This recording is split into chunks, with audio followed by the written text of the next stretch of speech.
మీరు పార్టీలో చేరగానే మీరు కోరుకున్న వాళ్ళందరికీ అసెంబ్లీ టికెట్లు వచ్చినాయి. ఇప్పుడు పార్లమెంటు ఎన్నికలు వచ్చినాయి. ఇప్పుడు మళ్ళీ మా తమ్ముడికో మా బంధువుకో టికెట్ ఇవ్వమని పొంగులేటి గారు అడుగుతారు. అంటే కాంగ్రెస్లో పాత తరం అందరినీ పక్కన పెట్టేసి ఇక కొత్తగా వచ్చిన వాళ్ళకే పదవులు ఇవ్వాలి, కొత్తగా వచ్చిన వాళ్ళకే టికెట్లు ఇవ్వాలి సార్.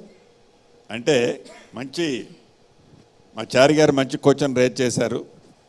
కొత్త పాత బంధువులు పరాయి వాళ్ళు అనేది కాదు, కానీ లాస్ట్ లైన్ నేనేం చెప్తున్నంటే పార్టీ హైకమాండ్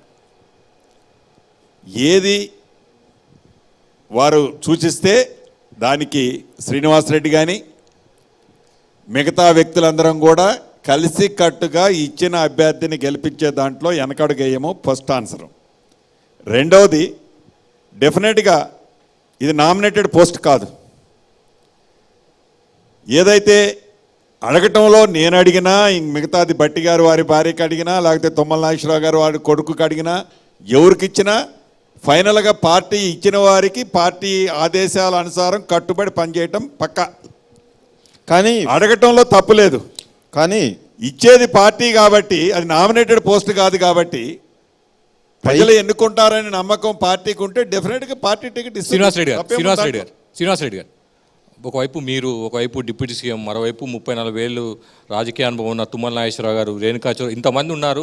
ఒక ఎంపీ సీటుకి సంబంధించి అభ్యర్థిని ఇప్పటి వరకు ఖరారు చేసుకోలేకపోయారు.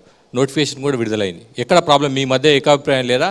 ఏకాభిప్రాయం ఉన్న వ్యక్తి మీకు దొరకడం లేదా? మీకు అభ్యర్థి లేరా అక్కడ?